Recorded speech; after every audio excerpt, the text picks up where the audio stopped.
Is this something which is prevalent in Malaysia only recently? Because maybe it's undergoing a transition, because some of the roles which you mentioned actually they seem to be actually relatively new. Is that what's happening?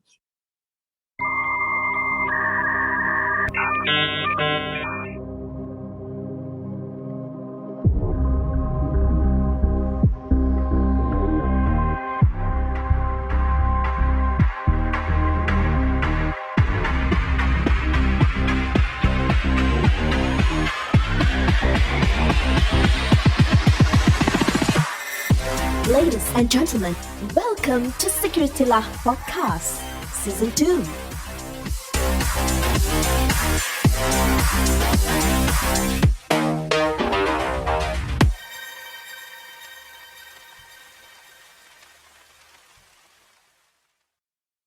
No, I think it's across the board. We're seeing that across Asia.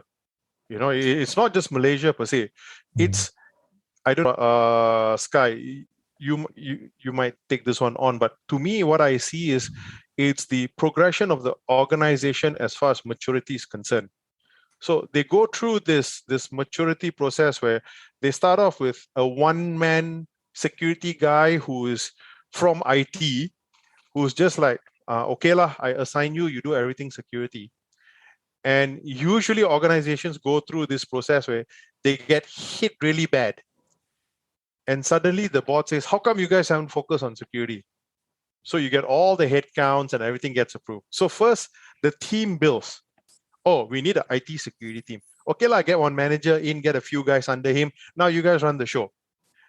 And then IT operations is going to say, I have all this infrastructure, which is not IT core, but security core. So let me push it to them.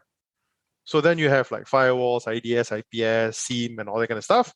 Gets pushed to IT security operations. They're like, hey, wow, I thought I'm just doing security. No, I have to handle this operations as well. So they're going to start doing parallel stuff to what IT ops going to do. They're going to do things like backup, recovery for the security devices, configuration management, patch management for security devices, right? Then they realize, we're doing all this, but then the business is now shouting, hey, I got this project going through. How come no one is helping me? IT ops is going to say, look, I no longer handle all these devices. You want help on this area? You go to the security ops, the SecOps guys.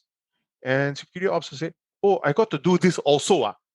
Okay, lo. What do you want me to do? I got 250 firewall requests, all staggered over. It's due yesterday. So you better get on it and do it within 1 hour. So you have security operation guys scratching their head, suddenly say, hey, I got this whole new function I have to do, but I only got 3% lay. And 3% going to start struggling. Project gets delayed. Then go to IT steering com or board, they start bang table. Why project get delayed? All security fault. Then security head and say, boss, I only got 3% only, boss. I have to manage security. Or okay, you prioritize, you make sure you prioritize your work.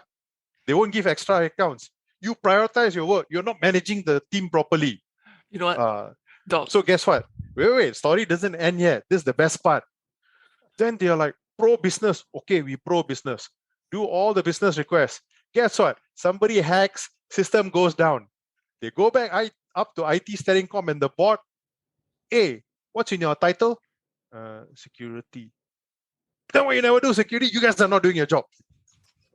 You know what? I wish that you could perform a live drama. The drama. No, he's just sharing his experience. So everybody can visual it. This doesn't just happen in one organization. I see this thing all over the place. Just repeating. Yeah. You know, it's all over the place. Like what Sky said. Yeah, Sky, you've been around in a lot of places. And frankly, the story still doesn't end there, because then Bank Negara comes in 2019 and they say, hey, you need to comply to this new set of guidelines. And then they say, who's doing it? Is it the CIO or the IT security head? Yeah. So Doc actually just perfectly dramatized the evolution of the IT and security roles in Malaysian organizations. I can bet you all those who are hearing this podcast, they're going to be nodding their heads. Yeah. Some going to be tearing and say, so true. Finally, somebody says it. No, I think someone understands me. I think what we need to do is after all the discussions, what would be the ideal structure or org structure for the entire IT operation, including compliance, security. Remember we talked about who reports to who and all that. What do we think would be the ideal reporting structure? Firstly, CISO must have purview at the board. And a lot of things, if you ask me, should be board-driven rather than management-driven. I'll tell you why. When it's management-driven, management is focused on delivering what the company wants to go ahead from that stance. So board will start looking at it and say, we shouldn't just look at the organization doing all these 10,000 things.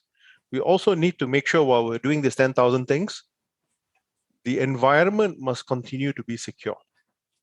Besides just supporting the business to grow, which means that you must have resources. And resources can be in the form of people, process, and technology, our favorite catchphrase. You must have enough people to do the work. If you don't have enough people to do the work, guess what's going to happen? That work that needs to get done is going to eat up all the other functions that the team will need to do. So instead of someone looking at the firewall logs, the person is going to sit down and do firewall rule set because, look, I got people shouting at me to do this, so I'm going to do that. So you're going to start sacrificing things. An organization needs to grow organically from people perspective. If you have 10,000 projects you want to get done in a year, the first thing that everyone should look at is, do we have enough people or resources for us to deliver this 10,000 things? Or if you want it to be more agile, faster, then can we invest on some level of automation? So for example, you do have certain tools that allows you to automate firewall rule set deployments. Maybe that's something that you can look at. I'm just using firewall as an example because in large organizations or for example, financial institution, that's one of the big things that the security teams do, or firewall rule set. Almost every week got some changes, right? Okay, let me cut you there, Doc. So are you saying this responsibility of rules set and management in the firewalls should go under CISO? What I'm saying is the CISO should have purview of operations. That means he should be able to control, because again, I go back to my earlier point, people, process, technology. You must have enough resources for you to be able to do the work you need to do, which means you need to be able to keep the organization secure against all the new threats, the APTs, the nation states, the gangsters, and everyone else. And you should also be able to support the business, because at the end of the day, for me, CISO is still a business leader. But within being a business leader, you have that portfolio. That's why you carry an S in the title. There's a security there. So you cannot just say, I'm just pro-business all the time. You have to play that governance role. So you have operations, you have risk and management, you have governance. You need to balance it out. And some people might say, oh, we should split it, put it in two primary roles. You can have head of IT operations, head of IT security operations, and you have the CISO. Then the question is, can the CISO control security? If they can't, then you have a problem, because then security will go in one tangent, CISO will go in another tangent. And at the end of the day, you create this hostile environment where the CISO is constantly picking on the IT security operations, and the security operations is really upset because the CISO is supposed to be an ally, but instead he's just poking holes and finding fault at them. So Doc, let's be bold here, all right? I've typed into the chat. Should we go out there and say, hey, we are going to suggest that there should be only two pillars in IT. The CIO takes care of all the IT operations like database, network connectivity, cloud, digital applications, and blah, blah, blah. And then there is another pillar that it is headed by CISO, which is pro-business, which is risk and governance, and also IT security operations should fall under the CISO purview. I completely agree. Then the CISO cannot say, I'm not responsible for security. All right. But that's then, my view. Yeah, that's my view. That's also my view. But the question rings in my head, then who is going to do the check and balance? Because currently, you know, CISO is doing the check and balance on IT, right? Not so. You still have comply. Okay, let's use a FI or a financial institution for an example. You have compliance team that does compliance check. You have audit that audits you. You have regulator that also looks at you. And you have your external auditors who also look at you. So if you ask me, you're pretty much looked at by everyone. Yeah. So do you need another person to look at? Not going to help. Okay.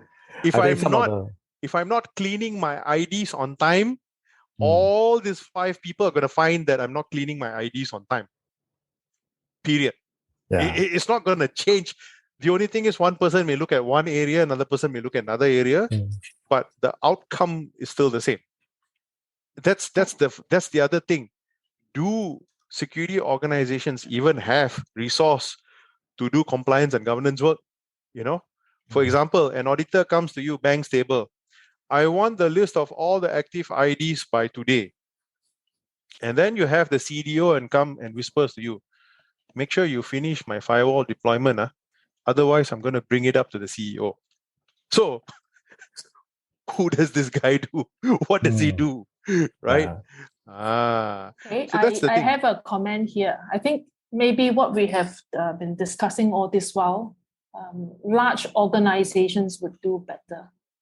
If you look at what we have just discussed actually before we started, the CISOs in reality, CISOs are doing anything but strategic stuff. So for most of the organizations, do we have the capability to implement what was just discussed then, or are we still talking at a very far-fetched ideal situations? What's the incentive for organizations to divert their resources for this away from those that deliver near-term returns? Because the reality is that at this point in time, most of the CISOs are doing anything but strategic work. Enjoying the show so far?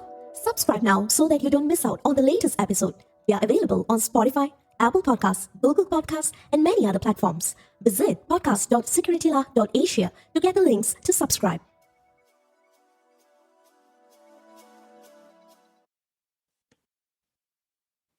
You're absolutely right. I go back to my earlier point about maturity. And maturity comes in when an organization gets hit.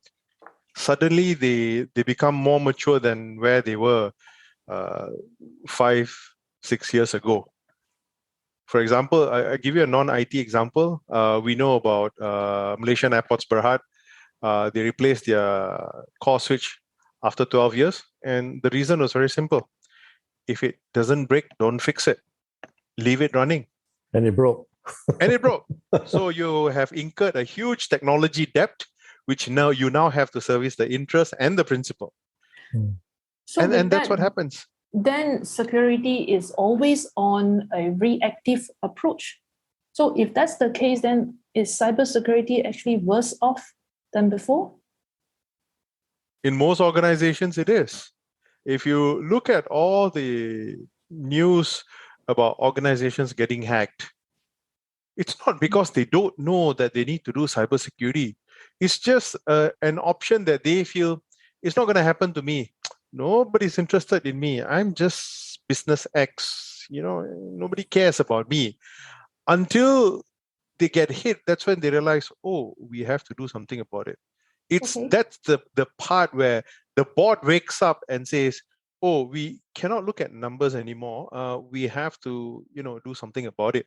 Which is why in Malaysia, the central bank mandates that they have a board IT committee, which specifically looks at IT as well as security. And you also have a board risk committee, which looks at the overall organization risk. And the reason is because you have one board that looks at from the risk perspective, the monetary aspect of things. Now you have another board committee that specifically looks at IT, because traditionally, if you look at board of directors, they are usually financially centric. They're not, you don't see CIOs sitting on boards unless if they are tech companies, startups, then yeah, you see CIOs, CTOs, or techies sitting in the board. You will always see financially focused people sitting on board, right? And as a result, a lot of the decisions made for the organization will always be financially centric. Okay, then who has a higher risk tolerance? The board or the CISO? CEO, let's just say. It really depends on what their goal is. So if there's a mandate to the CEO as part of his KPI to say, I need to make sure I reduce whatever cybersecurity risk I have, or it goes back to the basic discussion of what is the risk appetite for the organization. And if the organization is very bold and they say, I have zero tolerance to any cybersecurity risk, then they must be able to put their money on it. Just coming up with a statement is that, oh, we view security very seriously, we know you don't. And that's usually the first line that they put in any news article for companies that get hacked. Yes, and so that was what I said in the first place also. But in actual fact, it is anything but that.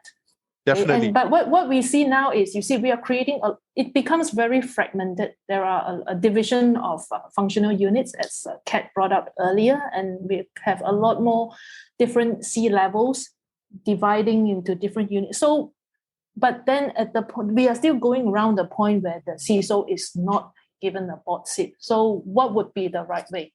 To allocate a seat at the board for the CISO, or to make the CEO responsible for security as well and be liable for security?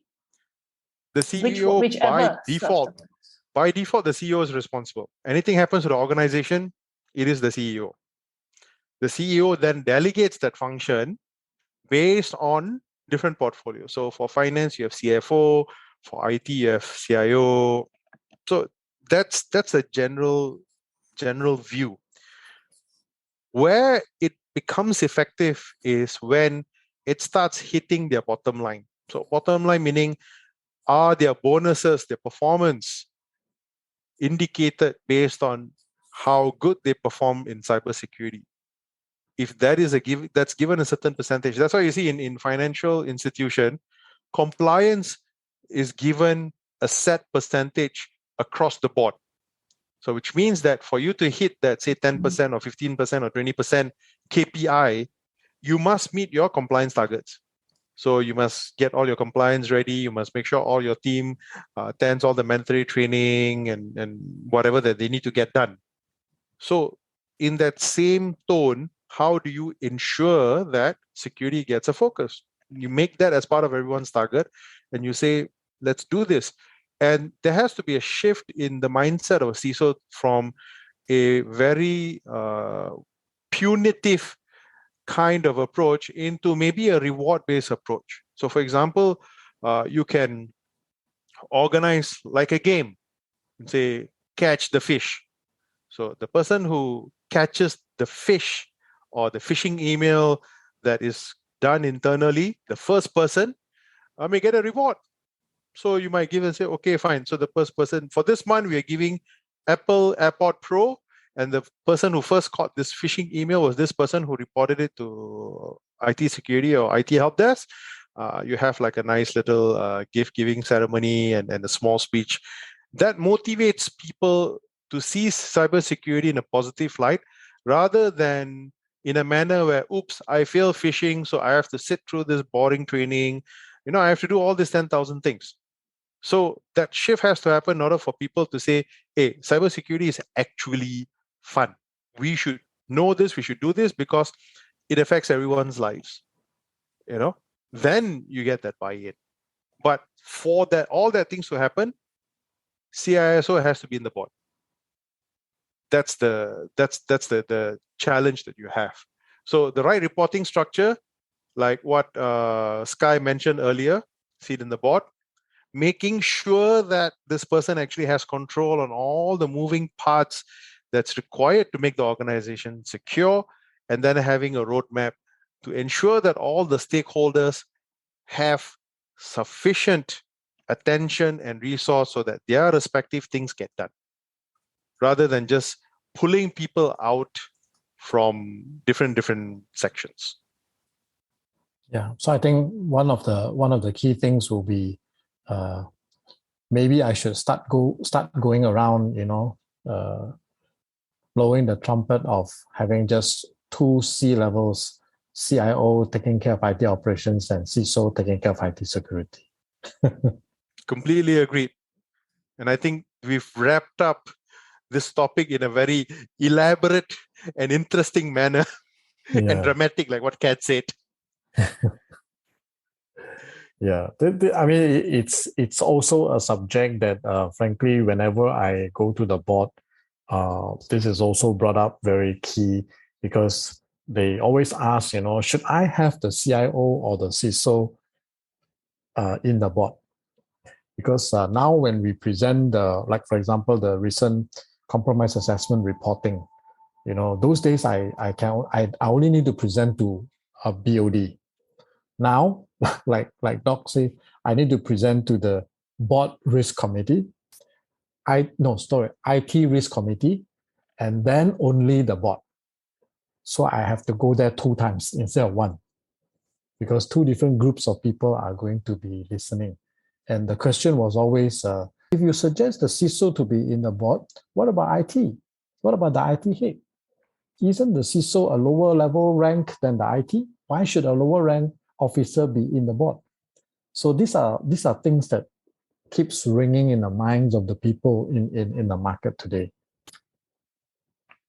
I guess that's something that organizations have to get that level of maturity before they understand why this thing is required. Because otherwise we can only say this is the best thing that you could do.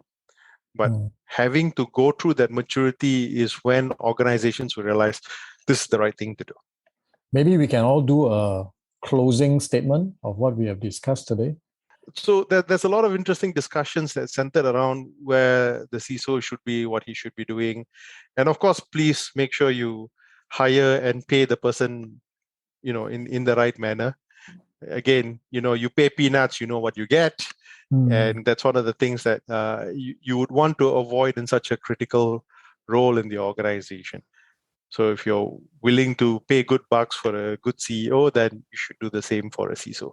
So this is a PSA from SecurityLAH brought to you this evening.